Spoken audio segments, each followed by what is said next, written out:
Good morning, everybody. Good morning, good morning, good morning. Shooting from the hip. I have lots prepped, lots of clips, lots of stories, lots of thoughts. Whether they all come out in a coherent fashion is anyone's guess. So apologies if they don't. Thanks if they do. And literally as we speak, I'm just getting a call from someone who's feeling left out. Let me just let her know that we are live. Good morning, everyone. I hope you're all well. It's a big day. It's a complicated day today, isn't it? October the 7th, complicated day. We've got, as I say, we've got lots of stories, got lots of thoughts, and I lots of clips, lots of interesting clips. And I really want to talk about, obviously, we're not going to shy away from the difficulty of today. It's a difficult day in many different regards. Of course, it's the first and foremost thing one must say is it's a difficult day for all of those who lost people on October the 7th, and for all of those hostages that were taken and the families of those hostages. I think I'll say, as we said at the time, I think everyone caught up in October the 7th had the sympathy and attention and concern of the world.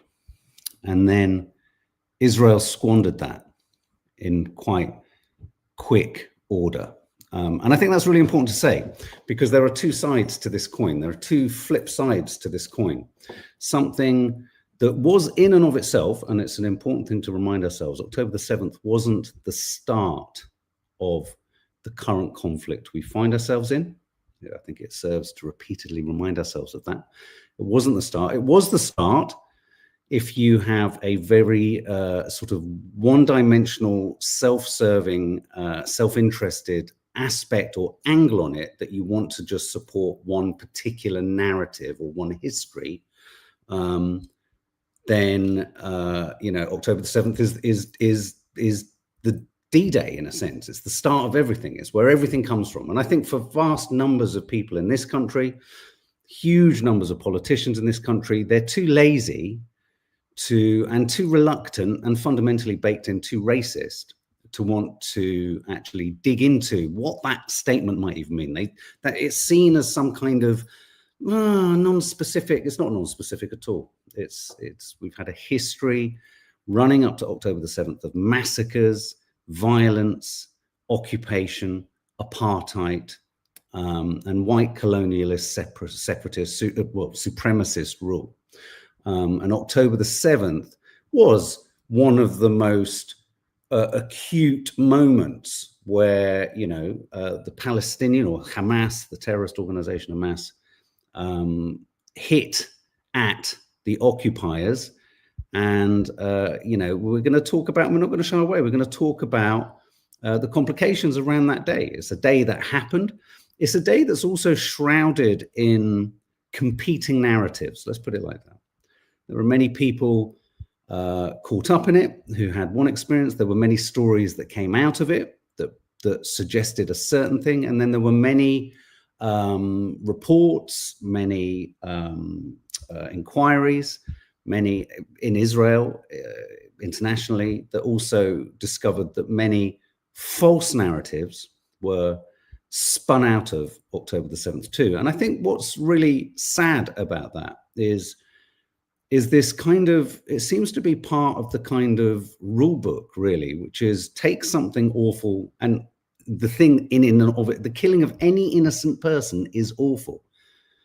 That's the bit that the likes of Robert Jenrick, the Tory party, Reform, Starmer, America, most of America can't, and certainly Israel can't wrap their head around is that the vast majority of people marching, protesting, and campaigning against the genocide would really rather not be campaigning against a genocide by a country that can quite quickly and quite simply and quite easily call all of this campaigning anti-Semitism.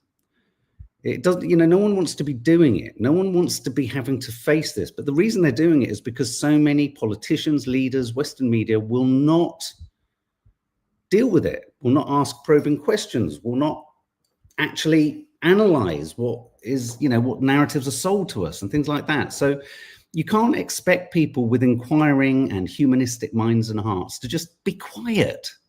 And what happens here, and this is the rule book, unfortunately, this is an Israeli government rule book, not a Jewish rule book. This is an Israeli government rule book kind of rule, really. Take something that's awful that's happened, take the awfulness of what's happened, and then spin it into something else. Spin it into something that can be used as a tool to justify something infinitely even worse. Now, if we can all accept entirely that October the 7th was bad. So who here agrees that October the 7th was bad? It was awful. Forgetting the context, forgetting the long history, forgetting the fact that, you know, it didn't all start on October the 7th, but who would agree that it was bad? I mean, I think we would all agree it was bad. Everyone would agree that we would rather it had not happened at all. Of course. We all agree. Everyone must agree. And I'm not talking about, I know lots of people say, yeah, but it's not the, no, I'm not saying that. Let's just talk about every incident of violence. For example, Charlie Kirk being shot, bad. Trump, if he'd got hit, well, I mean, Trump's ear, if it did get hit, bad. Any kind of violence against any innocent human is bad. That's not what everyone's getting their knickers in a twist. Starmer, what's her name? I can never get a fucking name right. What's her name? The fucking Home Secretary, Mahmoud. Sorry. Everyone agrees it's bad, but the point and the problem and the issue and the thing that no one ever says to Lammy, Yvette Cooper, Starmer, or any of these absolute, you know, Israeli kind of complicit genociders is, if that's bad, so is everything else. And it's the total inequivalence between the two things. There's only, October the 7th is shrouded in awfulness, but everything that's come since isn't. And yet everything that's come since and everything that went before, cumulatively, is far, far worse, whether we like it or not. Everything that preceded October the 7th, and none of the poor victims of October the 7th need to hear this or should have had this context given to them. The Israeli government, the Israeli Zionists, and all of their stooges around in the UK and in other governments and in the Western media, they have diminished and cheapened and squandered the absolute deep sincerity of grief that many of those victims and many of the hostage families will have felt on October the 7th by committing an entirely disproportionate, accelerated, live-streamed genocide, which is still ongoing 2 years later. It's not a difficult thing to say.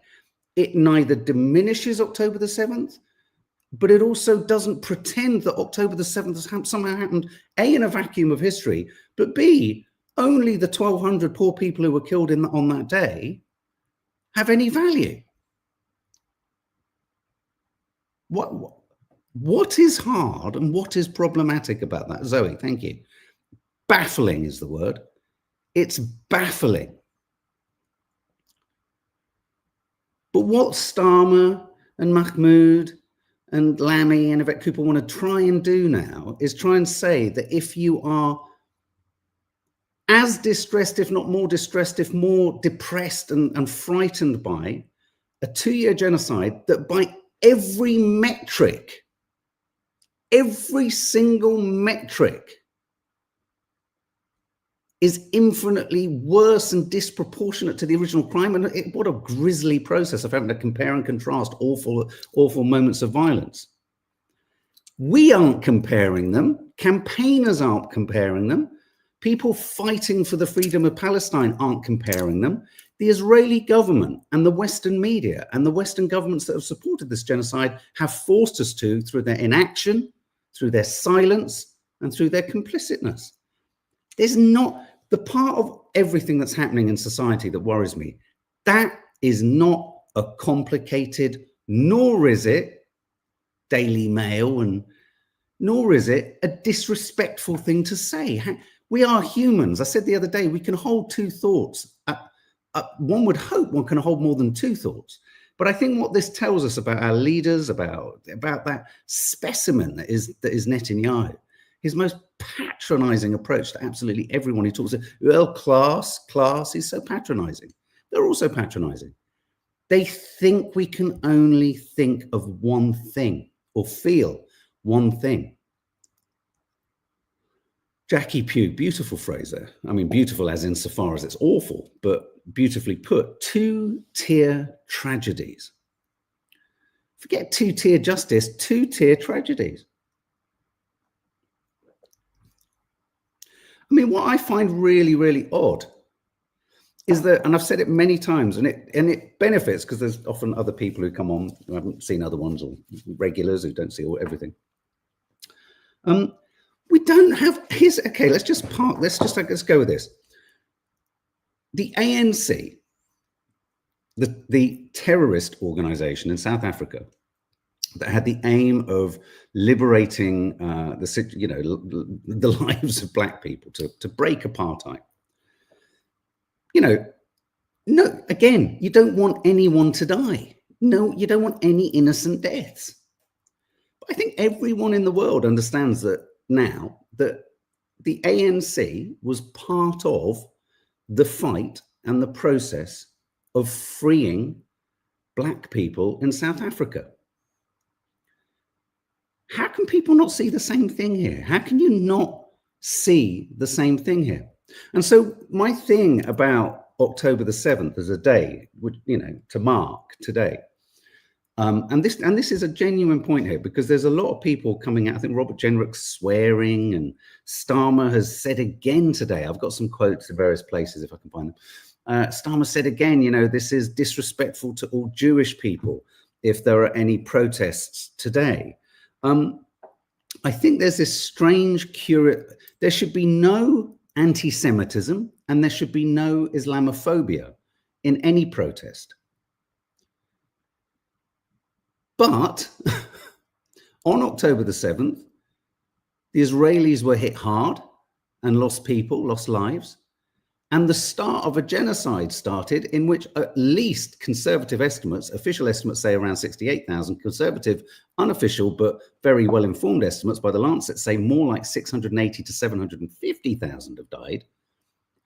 I think both sides, sadly, on October the 7th, are allowed to protest, demonstrate, to share their grief, because it is a double-sided coin. And I'll give you another equivalent double-sided coin to this October the 7th, if you like, almost contradiction.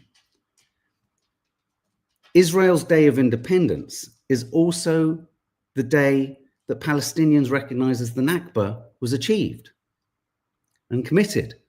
It's that, because Israel, this isn't Israelis' fault, to be honest with you, in terms of the original, setting, the original settlers, if you like, the original refugees, governments, leaders, and all the other, it's their fault.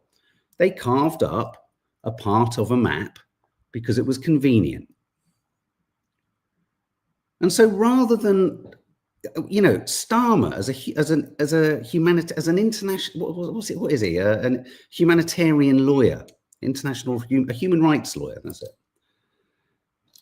It's not a complicated thing. What you could do on a day like today is this. You could actually say, on one side, there is justified grief.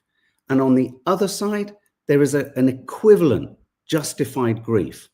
Both should be allowed. One shouldn't be disallowed because the other one, it's like, this isn't just your day for this, because on this day, how many other days in the Palestinian calendar where massacre after massacre, go to Nadia's Instagram feed where her and her father ran through a list of the countless massacres that the Israelis have conducted against the Palestinians across time. I don't see anyone fighting for no one, what, don't say anything pro-Israel on those days? I don't see anyone saying that. Does anyone agree? Does anyone agree? I mean, I just think this kind of ring fencing of what you're allowed to say or feel, and then this idea that somehow today is so enshrined in kind of cannot be touched. Yes, it can. It can be touched by both sides, because both sides were touched in very different ways.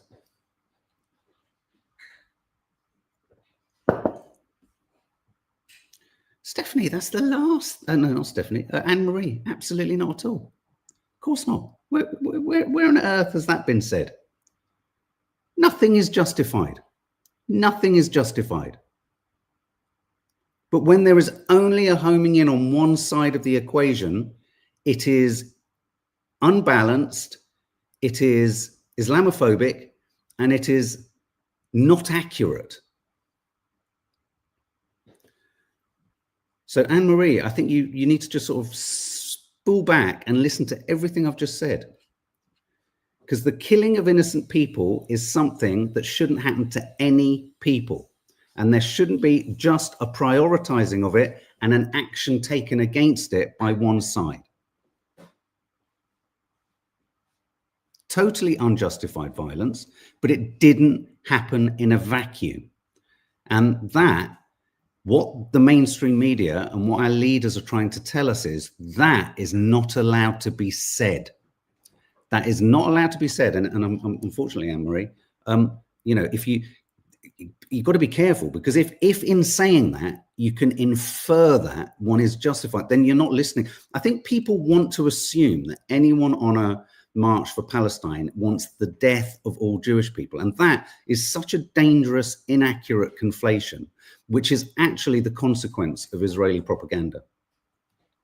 And you have to be really careful. You have to be really careful with that, because it's now what the mainstream is engaging in. Keir Starmer, I mean, what's happened, sadly, since Manchester, the awful attack at the synagogue, is Starmer and the Labour Party are literally almost, it's like they are so trying to, in their head, make amends to Israel for having said they'd recognize a Palestinian state, that they're doing everything in their power to characterize all opposition to what Israel's doing as somehow extremist. If you characterize, we're back 2 years later. Nadia stood on a red carpet at a premiere and had ceasefire written on her hands, the word ceasefire.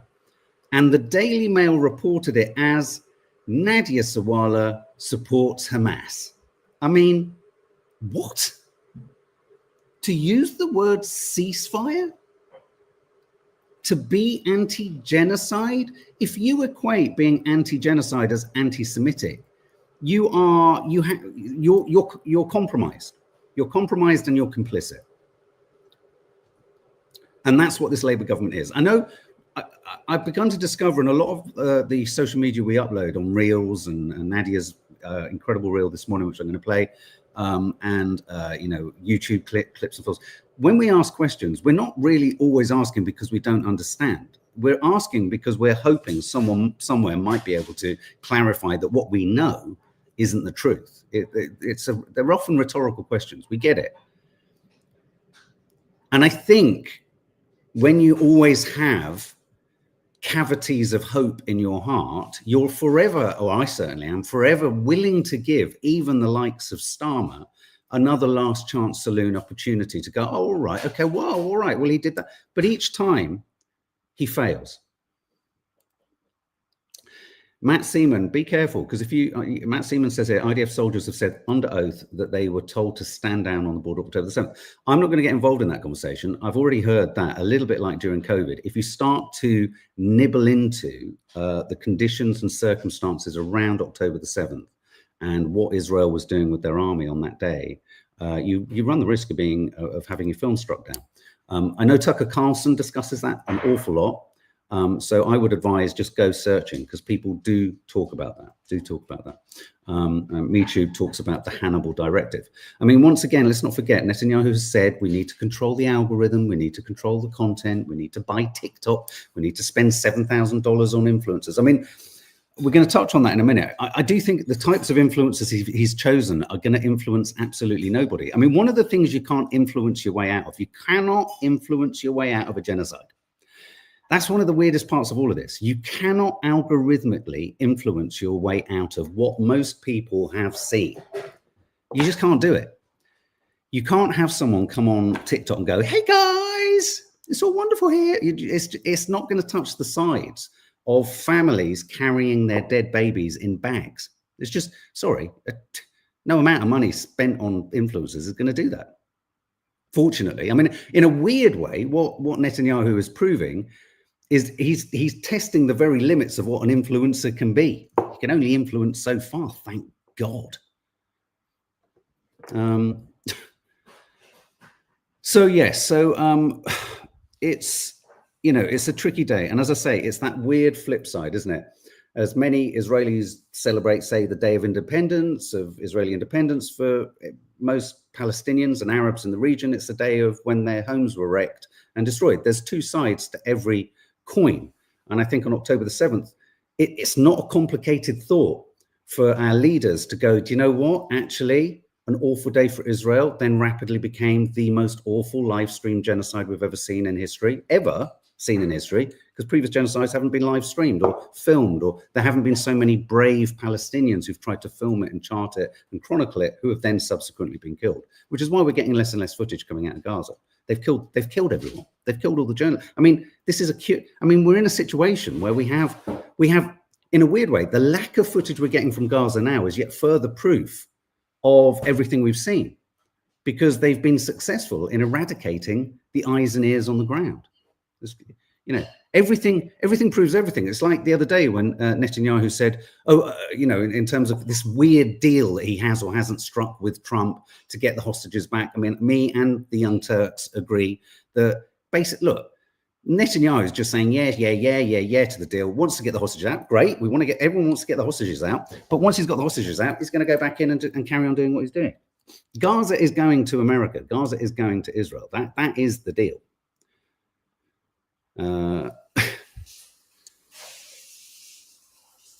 Lawrence of Arabia says, save Masjid al-Aqsa. Lawrence of Arabia was sent to start the strike, the final blow of removing protection from Palestine. Right, that's interesting. Shili, a caged, harassed, terrorized, oppressed people will always retaliate, and international law states oppressed have a right to defend themselves against their oppressors. Again, I'm struggling and striving to find this incredible clip that I actually want to pull up because I want to show it as a piece of history to my girls, which is the way in which the word terrorism, this is different to acts of terror, because anyone can engage in an act of terror. I remember skinheads engaging in an act of terror, white skinheads in the 70s, in a restaurant that my mum and her girlfriend were in. They conducted an act. So acts of terror are different. But the term terrorism is very much a creation from colonial, colonial regimes, a way to characterize anyone who fights back as wrong and evil and reprehensible, and thus laws need to be created to stop it. To stop the ANC, everyone just fucking put into Google South Africa, apartheid. Everyone loves to talk about Nelson Mandela, apart from his grandson, who I think is still being held by Israel. Everyone was fucking running around. Mandela, come on, everyone. If you can get on board with that, it's the same fucking thing. It's the same thing. I mean, this is what needs to be said sometimes by these, by our journalists. When Robert Jenrick runs around Handsworth, where I was born, actually, I take umbrage. Robert Jenrick, the wannabe leader of the Tory party, the story is today, Robert Jenrick complained in Birmingham yesterday of not seeing another white face. Hey, mate, I was born there. I was a white face there. Don't knock Handsworth. Can you believe this? He's complaining of not seeing another white face. And then he kind of sought to retro justify his, I'm not racist, but, by saying, well, the last thing we want is different communities living parallel lives. No shit, Sherlock. We'd all love integration.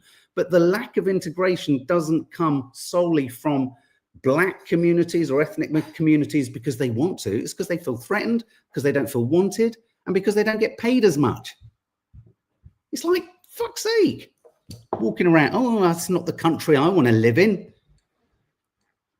Don't know about anyone else. When I go to anywhere in the country and there's only white faces, I feel really creeped out. I feel like I'm going to be in some kind of folk horror, dragged off to the Wicker Man. Thank you, Pac-Man67. Incredibly kind. Incredibly kind. Thank you. So much news. So of course we have, you know, I just wanted to talk about October the 7th. One can talk about October the 7th and hold the awfulness of what happened there, have sympathy and empathy for those who lost lives and lost relatives and are still waiting for them to be handed over. But also it's a moment to be reminded of what then started and is still going on. And it's also a reminder that when you don't just look at it as the starting point, I can't remember, there was a stand-up comedian some years ago in this genocide that's been going on for so long. There was a stand-up comedian who said, saying the problem between Palestine and Israel started on October the 7th is like starting to watch Game of Thrones from season 3. It's like you've ignored all the previous seasons. You just can't do that.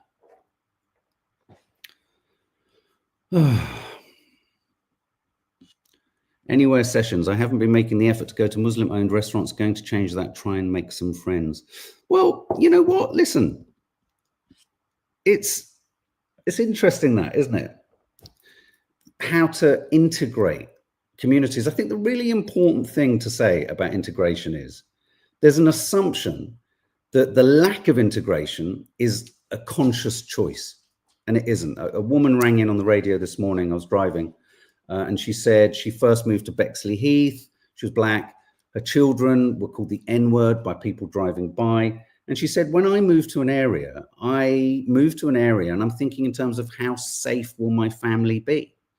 So it's not a surprise that if you're a black family, you're possibly going to err on the side of moving towards somewhere where there's more black people. And you're not going to be the only black person who's thought that. And so consequently, you can't just blame a lack of integration on black people. It is, you've got to also look to what are white people putting out. You know, I'm simplifying it because life is so much more complicated, I hate to be sort of say this, than black and white now. I mean, you know, what I really genuinely find I find it disgusting in this whole Palestine Israel crisis. Greta Thunberg summed it up on the last flotilla. It is, I mean, we want to kind of dress it in all sorts of, it's all the things that we've been talking about. There's all the complications, the history, the cultural, but it's basically racism. It's a new brand of racism. Well, it's not new, but it's a kind of brand of racism that's allowed. What we're hearing coming out of Starmer, Shabana Mahmood, Lamy is, and it doesn't matter that she's Muslim. It doesn't matter that Lamy's black. It doesn't matter that Kemi Badenoch's black. It's racism against Arab people. It's racism against Muslims. It's Islamophobia. And the weird thing about this is, for every awful occurrence, like, you know, the synagogue that you can point to, there are just as many different attacks happening on mosques and beating ups of Muslim, you know, youth and But the Islamophobia that I would argue, the Islamophobia that is just tolerated, no one even sees it. No one even smells it. None of these leaders even acknowledges it. But you can't just say that because there was an anti-Semitic attack in Manchester by, incidentally, a rogue nutjob psycho lunatic, that because there was that attack, oh, then the Islamophobia is fine. You haven't been attacked in the way that we were in Manchester. It's nonsense. It's utterly nonsense. I'll just show you this story because this is the story I was just referring to. This is Rob. Oh no, hang on. This is Robert Jenrick complained of not seeing another white face in Birmingham neighborhood. I mean, it sounds like it's going slightly off the topic, but Badenoch defends Jenrick over comments that he did not see another white. But it just speaks to how we're justifying division. Everything is justifying prejudice, isn't it? Everything's moving. Does anyone else, okay, here's a question. Does anyone else feel like things are moving really quite quickly as well? Especially when you look at America. I've got some America stuff here we're gonna talk about.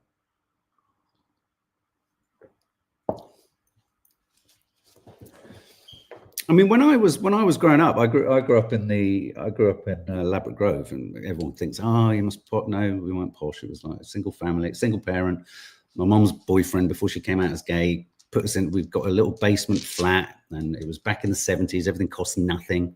But Ladbroke Grove, as it still is today, is a huge, you know, Jamaican community, Afro-Caribbean, carnival, etc. I mean, I remember being one of very, you know, most of my friends were black. And there was just a different, I don't know, I didn't feel it. I mean, I suppose because I was, you know, so, and as I got older, it became seeing as many black people as you moved through the strata of education stuff. There were just, I came across fewer and fewer. So, you know, this ghettoization or this separating off of cultures, I think, you know, the likes of the Tory party and Reform and now Labour just want to think, oh, it's a choice you make. You just want to sort of be different and you want to hold yourself. No. So society and the structures of society make it happen. I just want to go back to Shabana Mahmood. I had a right old rant about her last night. I think I said something along the lines of, she makes me feel, she's like she makes, not Priti Patel, she makes Suella Braverman look like Jane Austen. So I just want to ask you guys, and again, rhetorical, because I kind of know the answer. I don't know if I do know the answer, actually. What the fuck has happened to Shabana Mahmood? We showed a clip yesterday where she was at a march in 2014, you know, platforming Palestinian rights. Here's another clip. Of contributions about the proportionality of Israel's military response, but ultimately we are talking about innocent people and children dying. So with that in mind, at what point does the Foreign Secretary think we move from a proportionate response to a disproportionate response? And surely the current death toll in Gaza is the clearest sign of a disproportionate and indiscriminate response, and will he declare it as such? Look at that, guys, just so that you've got some context. Maybe Anne-Marie, this will be useful. How can you say Israel killing 2,300 Palestinians in 2014 was disproportionate and indiscriminate, but what it's been doing for the past 2 years isn't? This is obviously what Saul Staniforth, who posted this. But look, just historically, look at that. 2014. Who in the Labour cabinet and who had strong opinions on what's happened on October the 7th and since? How many of these people, have, tripping off the end of their tongue, the idea that 2,300 Palestinians were killed in 2014? No one talks about it. There's 100 more killed there than October the 7th. Do you see there's no equivalence? Do you see the imbalance? That's 2014. And it was bad enough that our very Home Secretary, who's now saying you mustn't cumulatively protest, you mustn't be free all the time, because freedom, you know, don't be free. Just because you've got freedoms doesn't mean you should use those freedoms all the time. It means you're not free. She's either been bought out, she's been, I mean, but I mean, what changed, man? And the fear I've got, and it's a fear because I don't want to say it's definitive, is that Starmer is infinitely more strategic in everything he's doing than any of us care to think. When he stands there with those Paddington Bear automaton eyes, just kind of, oh, it's a genocide and I don't quite know what to do about it. Genocide, don't know. Donald, turn to Donald, do something. He's not wide-eyed with panic. He's wide-eyed because he knows everything and he's aware of everything, and he's making choices that each time he makes these choices to not push back against Israel, to not call out for the British flotilla members that are currently being held hostage by Israel, to do nothing and hand it back to Israel and say it's Israel's problem. When he entertains the president of a country committing, according to the ICJ, a plausible genocide, according to the United Nations, a genocide, and according to genocide scholars around the world, a genocide, but him as a humanitarian lawyer, we don't recognize that a genocide is happening, even though I know that a genocide was happening in Kosovo and in Serbia, and I actually prosecuted that. I would say he's put her in this position because she is a Muslim. I've said it. I think it's a purposeful position where he's hoping the optics literally on her will quieten and pacify some parts of the Labour Party that feel that Muslims are not represented. Well, I don't think she's representing any Muslim interest at the moment. Shocking, a shocking reversal, a shocking disappointment. Shocking. It's unbelievable. It's unbelievable. I just want to play this reel that my dear darling wife posted this morning. It's regarding, oh, I didn't send it in, hang on a second. It's regarding, I'm going to get some photos of this chap. It's regarding a British RAF veteran, Malcolm Ducker, who is still being held in captive in Israel. He was part of the global Samud flotilla. His legal representation was told there were no flights leaving Israel tomorrow, given it's the anniversary, which is today, 7th of October, which is untrue. Apparently there are many flights leaving Tel Aviv.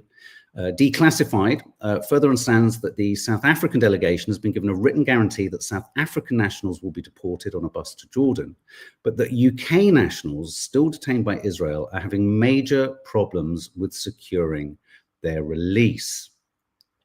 Let me just pull in the photograph of him, Malcolm Ducker. This is the chap who's currently being held, and then I'm going to play Nadia's reel. Just one second. This is him, I think, with his daughter. It should just be coming in now. Bear with me, guys. All flotilla people are free. I don't know. I don't know if they are. Oh, they are all free. Okay, so this was yesterday. But what's his face is Starmer's kind of assessment that really this is Israel's problem and no one else's is quite shocking. It's quite shocking.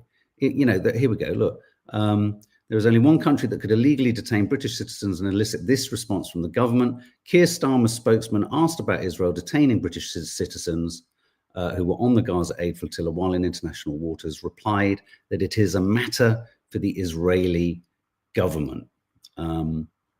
Are we sure that, has Malcolm Ducker come back now? Do we know that? Are we sure about that? Or is that, let me just play you Nadia's reel. Crime has been committed against a 72-year-old RAF veteran. He was taken hostage days ago and is now in a torture prison in the middle of the Israeli desert, and our government doesn't give a fuck. In fact, the only thing that Keir Starmer has said is this is a matter for the Israeli government. Well, guess what, Keir? It's not. It's a matter for you. It's a matter for the British government. A British RAF veteran, 72 years old, is being held in a torture prison. You know, that's a war crime.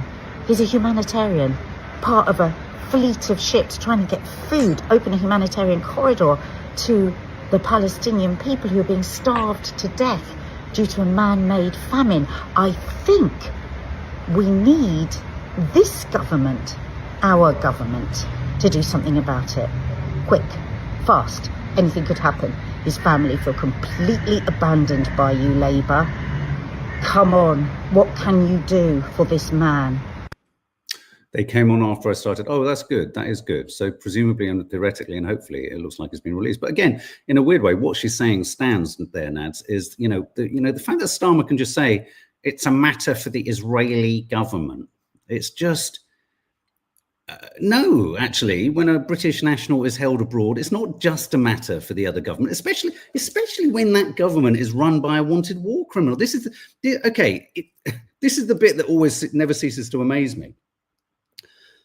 So the Labour Party, Labour government can argue, can split hairs and say there's no genocide, it's a plausible genocide, like Sheila Fogarty, until the ICJ fucking finds it. Okay, well, the ICJ, they say, isn't going to decide on this until 2027. So by that time, you can have Trump Towers up, you can have EasyJet flying into the Gaza Strip. What's the fucking point of finding it then? Oh, it's a genocide, right? So how would the Jewish prisoners in World War II have felt if the West said nothing other than, well, we can't actually call what's happening here a genocide until it's done. We're gonna have to just wait a bit longer. It's weird, isn't it? This notional specious kind of reaching for legal frameworks, which you then don't. I mean, you know, we immediately called Putin, or Starmer immediately called Putin a war criminal. He's a wanted war criminal. He immediately said that it's right and that he was committing a genocide in Ukraine. Hang on, you pick and choose what you want to kind of use to kind of justify your politics, don't you? So it makes no sense whatsoever. So here's some clips. Obviously, Greta was released yesterday. Here's footage of that. Flotilla was the biggest ever attempt to break Israel's illegal and inhumane siege by sea. And it is a story of global international solidarity, of people stepping up when our governments failed to do so, of people saying that my leaders, so-called leaders who are supposed to represent me, who continue to fuel a genocide, death and destruction, they do not represent me. And this is a last resort, that this mission has to exist. It's a shame. It is a shame. And I could talk for a very, very long time about our mistreatment and abuses in our imprisonment, trust me, but that is not the story. What happened here was that Israel, while continuing to worsen and escalate their genocide and mass destruction with genocidal intent, attempting to erase an entire population, an entire nation in front of our very eyes, they once again violated international law by preventing humanitarian aid from getting into Gaza while people are being starved. This genocide and other genocides are being enabled and fueled by our own governments, our institutions, our media and companies. It is our responsibility to end that complicity. And I also... No, not heroes. No, we are doing the bare minimum. What we are doing is not in any way, no one has to come to the rescue of Palestinian people. What we are doing is hearing and acting upon their calls for people all over the world to take action and end our complicity, to use our privileges, our platforms to take a stance against this that is in every way unjustifiable. How much of that was shown on the BBC News? How much of that was shown on Good Morning Britain? How much of that was shown on the mainstream media? I mean, again, this idea that she's a selfie-seeking, egotist, narcissist, all the bollocks, fuck that shit. No, look, she's been treated appallingly. They all have. She doesn't want the hero and the accolade. She's not selling a fucking line of bucket caps. She's wanting to get the message out. As she rightly says there, the shame of this situation is that they have to do it. Now, if Keir Starmer literally tucks himself in bed with his teddy bear, goes over to kiss his wife on the cheek and then rolls back into bed, I always think about, does anyone else do this? Am I on my own with this? I often think, I certainly have over the last 2 years, I've thought, how does he literally get into, he's got to go through the literally everyday thing of getting his feet under the duvet, kicking up the duvet, plumping up his pillow as he puts his pillow down in his bed. Does he have, I mean, he must be able to literally carve the human aspect of the world out from being able to sleep, because I wouldn't be able to sleep. If I was him, I would be on every pill in the world because I'd be feeling so awful about every decision and choice I'd made. It is an insult to Paddington Bear. He's like a sort of Chucky Paddington Bear. I often think, how does it, and so when she says the shame of this is that they had to do it at all. The shame of it is that they have to do it at all. And none of the mainstream media presents that question to Starmer. But I'm not defending the mainstream media. I'm not defending the mainstream media. They're not given the opportunity to ask. I mean, and look, as soon as you do ask, the likes of Owen Jones declassified, you get barred from the conference. Reese, thank you. Do you know what I mean? The nuts and bolts, the actual nuts and bolts are going to bed. How do they do it? The ordinary stuff. I just want to play a clip from Greg because I just think he's fucking cool. I'm out of Israeli detention along with one other U.S. citizen, Mo, a Marine Corps veteran. As far as the rest of the U.S. delegation, we're not really tracking. what's going on. In terms of other delegates who have been released, we're not really sure either. In the prison are kind of what you'd expect from a terror gulag. Basically, no showers, food scarcity. A lot of people are on hunger strike in protest to them withholding insulin from some of our detainees. And yeah, we were told there are no doctors for animals. We were told that, they're going to try to get the rest of us out in 24 to 48 hours, but there is no transparency. None of us has seen lawyers. They're not following their own rules for self-deportation. You're supposed to be out of the country in 24, 72 hours. That hasn't happened. I think the only reason I was released is because some of the pressure from my own local representatives in Texas. So we need to keep pushing and fighting to get the other people released. This is insane. And also, I would remind everybody that everything that happened here is 1/10, maybe less, probably less, than what Palestinians go through in extrajudicial detention in Israeli terror prisons. Only here because I had the privilege and luxury of getting shuffled on at the last second to a Slovakian charter flight arranged by that government to get me out of the country. This entire process is insane. There's a lot of bureaucratic incompetence. There seems to be a lot of political infighting between like Ben-Gvir's coalition and what other more liberal Zionist elements want to see. So the entire process is absolutely confused and they're not following their own laws. Yeah, I mean, the idea of due process in Israel now seems kind of like completely ludicrous, doesn't it? I just want to share this quote that J.K. Rowling shared yesterday. I just thought, fucking hell, look at this. J.K. Rowling, she that thing that people do, that thing that some celebrities do, where they say what they want to say by using the quote of someone else. I can think of a few other Zionists who do that. They take a quote from someone else and they'll drop it on their Twitter feed or whatever, and they'll put a little comment at the top that says something like nice or something like that. J.K. Rowling said pro-Palestinian demonstrators couldn't give it a rest, not even for 24 hours. They were chanting all the old slogans and ducking all the hard questions. Globalize the Intifada, they cried. Does that mean killing Jews in Manchester? Once again, J.K. Rowling indulging in conflating the two things yet again, suggesting protest against the genocide, wanting a free Palestine or a state of Palestine and equal rights is somehow anti-Semitic. No, it's anti anyone who doesn't want the Palestinians to have that. That just happens to be a lot of people in Israel. And the fact that they wouldn't let up for 24 hours. Well, you know what? Israel hasn't let up bombing for 24 hours. Israel hasn't let up starving for 24 hours. Israel hasn't let up lying to the world for 24 hours or snipering children. So do forgive us, J.K. Rowling, if people don't stop talking about it for even 24 hours, because it is a cumulative, ongoing, constant, repeated genocide. And again, Shabana Mahmood, is the cumulative effect of protest? Well, maybe the cumulative effect of protest is happening due to the cumulative effect of a genocide that is being conducted every day. Even when Trump says stop the bombing, Israel continue to bomb the Gaza Strip. They might say, well, we're not really bombing just Gaza City now. So it's a sort of lip service, but we're still bombing the rest of the Strip. And that's another 94 Palestinians, official Palestinians, dead.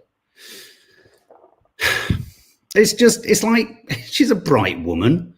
It's like, why, if you've got nothing good, meaningful or nice or sensible to say, don't say anything. I mean, I always felt, to be brutally honest with you, whenever I read the books to the kids, they were so boring, so badly written, so devoid of depth. I like the films. I quite enjoyed the films, but I found the writing was actually quite poor, if I'm honest. I just want to this meme I wanted to flap up yesterday. This is quite, I like this. Slavery was once legal. Think about this. Slavery was once legal from the African archives. Colonialism was once legal. Jim Crow was legal. Apartheid was legal. What does that tell you about legality? Legality is a matter of power, not justice. So, this line when people say, but it's not legal and that's it. It's not as simple as something just being legal or not. Because if it was, most oppressed people, and I include women and suffragettes, wouldn't have got the rights that they got. They had to break the law. Plain and simple. Okay, so we've talked about Tory racism. Trump pushes for civil war. Oh, God, I couldn't believe this last night. So Trump has already suggested that he might invoke the Insurrection Act in order to go into Portland, Oregon hard. The images, the footage coming out of America is so shocking, so frightening, so disturbing and unsettling. As I said yesterday, we feel we need to show it because my worry is that the rhetoric coming out of the Conservative Party and certainly out of Reform will be that they'll do something similar here, albeit they won't lack, they'll lack probably the gear and the guns. So I'm just going to show you a few clips that have come through that I've been that I've compiled from America. These are some images. This guy, look at this guy. Sorry, I just want to take that back. This guy, look at this guy's face. He's straight out of a film. The guy on the left, sorry, who I think is important.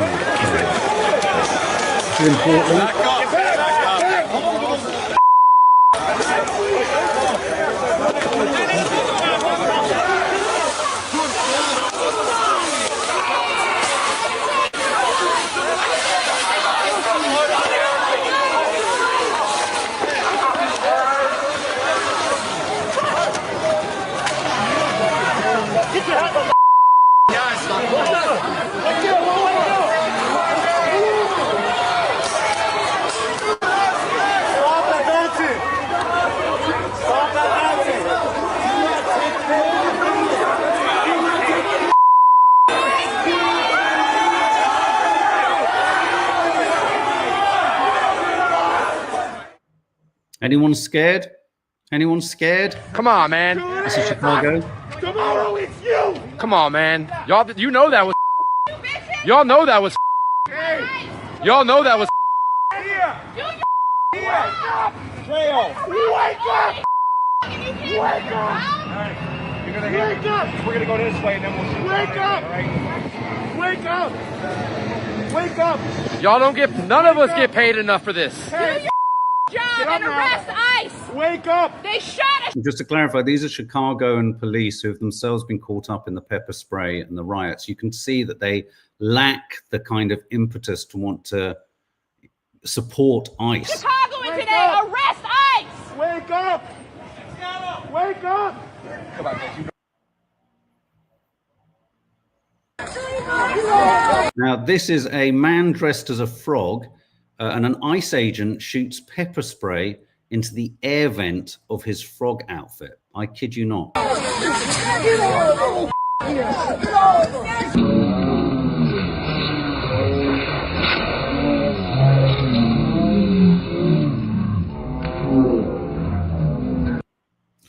I mean, if it wasn't so catastrophically worrying, that would be quite amusing. You've got an ICE agent spraying pepper spray into an air vent in a person dressed in an inflatable frog outfit. For those of you who were wondering why it went a little bit quiet just there. It's just, I mean, what the hell is the world coming to?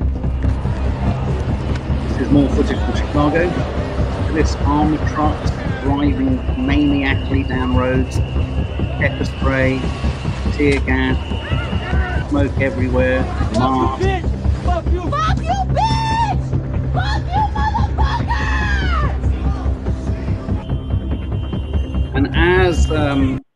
And as Gavin Newsom said, there was a great, I think I posted it on my Insta stories actually, the New York Post, I think, posted this brilliant meme or cartoon, I think it was, which says, sorry, just bear with me one sec, says, it says it all. It's a guy, it's a soldier. Oh, you can't see it. It's a soldier standing in front of a board.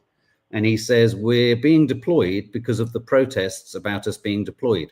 It's the circularity of it. You know, he's provoking a response so that he can send in the military to respond to the response. But the response is only to them sending people in for the response. So this is, you know, these are all bear traps. And, you know, our government, in a weird way, there is a direct, well, not in a weird way, there's a direct correlation. It's more overt, more physical, more violent in America, not surprisingly, and what we're seeing. But the concept, the rationale, and the mind trick, or the Jedi mind trick that the authorities are playing, or Trump is playing in America with these with these communities is exactly actually what Starmer and Mahmoud are throwing into the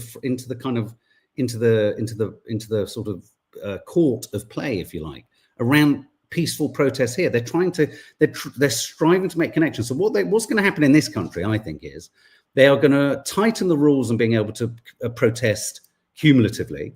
The protests won't stop. The arrests will increase. The optics and visuals will be more violent. And then they, the government and the mainstream media, can use this as proof, in inverted commas, that they needed to be closed down in the first place. So so what I like to describe it as is our government is engaging in not just a literal kettling in of protesters that then leads to someone swipes out and then suddenly the police go down on them hard, and then you can claim that the protesters caused the violence. Our government is kettling the ideology or the idea of protesting against the genocide. And if you keep kettling, as they're doing through law and through prescribing Palestine Action as a terrorist group, you will receive more and more people will push against the boundaries of that. And that is what they're waiting for.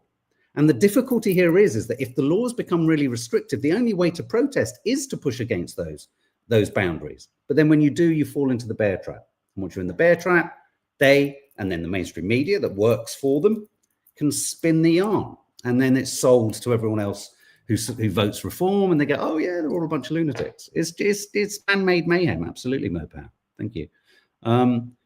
It's just awful. I mean, these clips, I've got some other, let's just have a look at this. Let me just add this.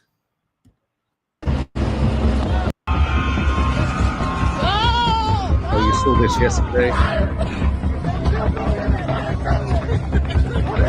More police caught up in it. Tear gas to police.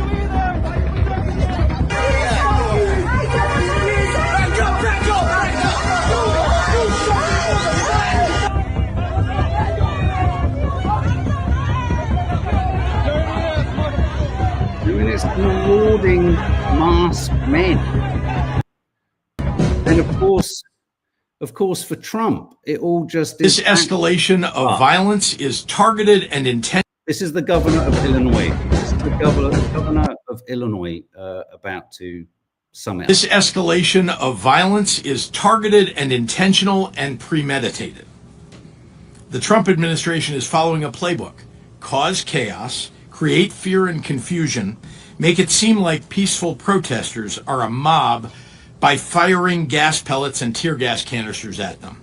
Why? To create the pretext for invoking the Insurrection Act so that he can send military troops to our city. He wants to justify and normalize the presence of armed soldiers under his direct command. Legalized thuggery. I just found this. This is interesting. Carl Jung, psychoanalyst. Look at this. This is the idea of what is mass. See if this resonates for anyone. What is mass psychosis? This is thought for the day.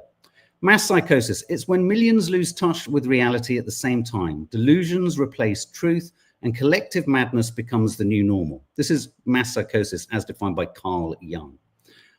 History is full of examples. The witch hunts of the 16th and 17th century, the rise of totalitarian regimes in the 20th century, Zionism, both were epidemics of the mind, not accidents. When mass psychosis spreads, individuals change. They become more emotional, erratic, irrational, willing to commit crimes they'd never attempt alone, blind to the reality of what's happening, a loss of empathy, perhaps.